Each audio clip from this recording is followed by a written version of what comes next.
பீகாரில் தேசிய ஜனநாயக கூட்டணி அசுர பலத்துடன் மீண்டும் ஆட்சி கட்டிலில் அமர்ந்திருப்பதற்கு காரணங்கள் என்ன என்பதை இந்த தொகுப்பில் தெரிந்து கொள்ளலாம். பீகார் சட்டமன்ற தேர்தலுக்கு முன்பு செப்டம்பர் மாதத்தில் முதலமைச்சர் நிதிஷ்குமார் பெண்கள் சுய வேலைவாய்ப்பு திட்டத்தை தொடங்கினார். அதில் பீகார் முழுவதும் உள்ள 1,21,00,000 பெண்களின் வங்கிக் கணக்குகளுக்கு தலா 10,000 ரூபாய் உதவித்தொகை அனுப்பப்பட்டது.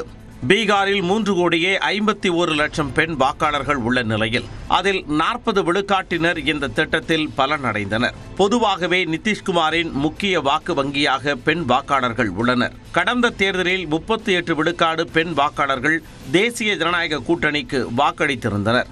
இந்த தேர்தலுக்கு முன்பாக 10,000 ரூபாய் வழங்கப்பட்டது. பெண் வாக்காளர்களின் ஆதரவை மேலும் அதிகரித்திருக்கலாம் என்று எதிர்பார்க்கப்படுகிறது. இந்த தேர்தலில் அதிகளவில் பெண் வாக்காளர்கள் வாக்களித்திருப்பது அதனை உணர்த்தும் விதமாக அமைந்துள்ளது. கடந்த தேர்தலில் 59.7 விழுக்காடு பெண்கள் வாக்களித்திருந்தனர். ஆனால் இந்த முறை 71.6 விழுக்காடு பெண்கள் வாக்களித்துள்ளனர்.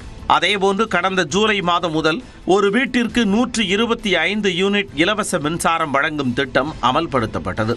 இதன் மூலம் 1,67,00,000 குடும்பங்கள் பலனடைந்தன. கடந்த ஜூன் மாதம் சமூக பாதுகாப்பு ஓய்வூதிய தொகை 400 ரூபாயில் இருந்து 1,100 ரூபாயாக உயர்த்தி நிதிஷ்குமார் அறிவித்தார். இதன் மூலம் 1,11,00,000 பேர் பலனடைந்து வருகின்றனர்.